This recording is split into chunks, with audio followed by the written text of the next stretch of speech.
Chainsaw Man is one of my favorite things ever. I have a poster in my room as well as talk about it all the time on Twitter. I've been caught up since part 2 aired, and I'm a firm believer that part 2 at the very least is conceptually better than part 1. The most recent Chainsaw Man chapter has made a lot of heads turn to reveal what people have consistently thought about the manga for the last few months. I've always had faith in Fujimoto simply because he has shown his prowess as a writer and mangaka in multiple ways. Look Back is amazing, Goodbye Eri is a cinematic stroke of genius, Fire Punch is conceptually brilliant with amazing art, and Chainsaw Man is all of these things put together. Chainsaw Man has been really testing me as a fan these last few months. When it comes to the hand job incident, then Nayuta suddenly being killed, when I put a lot of faith into a character especially, then Denji uses his stomach to beat the aging devil. Then this chapter.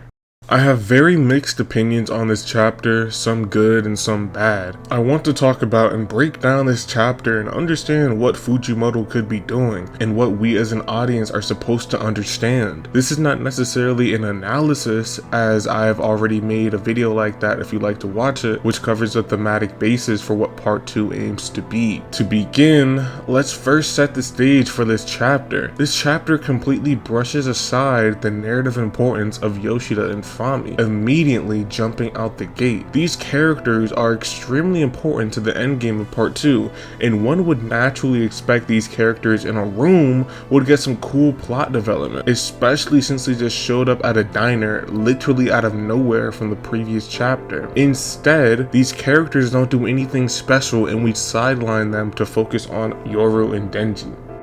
This chapter opens up with the ugliest, most garbagest fake out I've ever seen in modern day. Like, I mean worse than the "it was me" shit that Oda tried to pull in Wano. What about the 1% guy? Hawkins said, the 1% man. The 1% man. I forgot about that. Was me. Was me.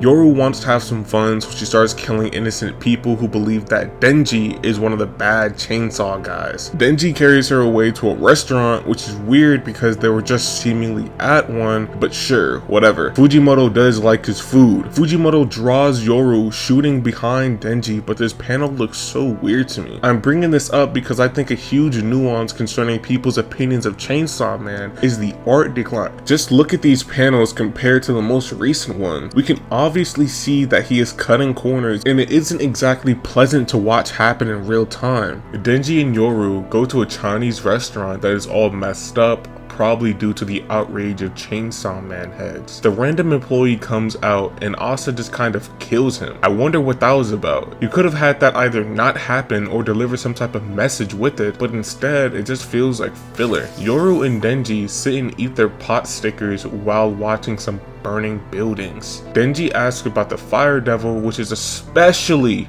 weird because we saw the Fire Devil early in part 2 and we were led to believe it was the Justice Devil. The innocuous mentions of the Justice Devil and the Fire Devil throughout the part is so weird to me, as I think they could be the surprise final villain. Moving on, Yoru talks about the Death Devil coming to town. Then, Denji speaks on his relationships with the Control Devil and Blood Devil, and how he feels lonely and only has Asa now as a friend. Denji says he is having fun with Asa and Yoru, and then we get the panel. Firstly, I think all of this was for shock value, just to keep it simple. From the fake out in the beginning to Yoru randomly killing people, then sitting on his lap, all of it was to get a response from the reader. I don't think it has much depth outside of that. Denji is a character who gets harassed and manipulated and assaulted by women, yes, but it's the execution of these events that matter. The Himeno scene was paid off by introducing this three-dimensional character and diving more into Aki. It was treated with tact, especially since Denji denied her advances and showed some agency within the scene. The scene with "she's touching my wiener" was an obvious joke that further established the new arc that we're heading in. I defended the pants scene by saying it was Yoru's intention to manipulate and cause havoc inside Asa's body and take control over her and Denji. This could still be the case, but there was a new angle introduced that makes a percentage of my defense kind of moot. We understand that Yoru does not like Denji. It is Asa who likes Denji and and Yoru who acts on these emotions. This is where we come to my main issue. Asa, who has substantially and slowly developed feelings for Denji,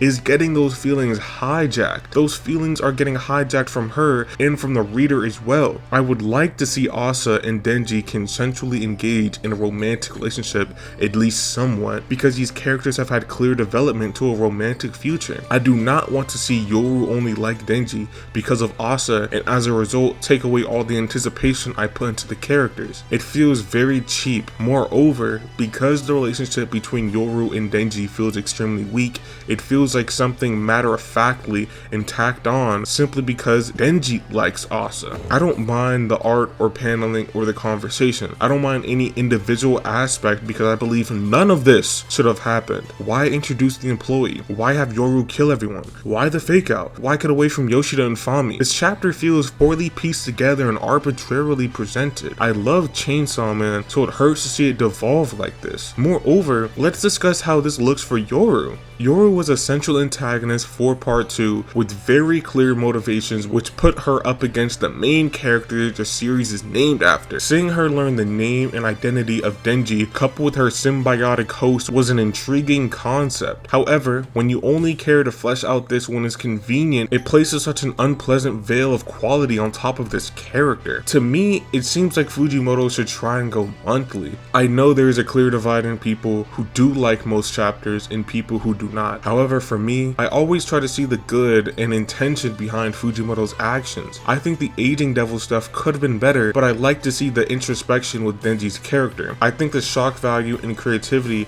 with Pochita is amazing and the peak of the series. I think the last 20 or so chapters have all been good in their own way. It is literally just this chapter. I can't defend it, I don't know what's wrong with it, but above all, I can't see how anyone could like it, and that's the scariest part of this event. Do I think this kills the series?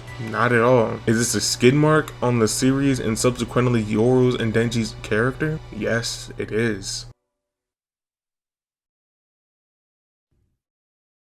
When will you guys learn that I don't actually use logic when I do these things?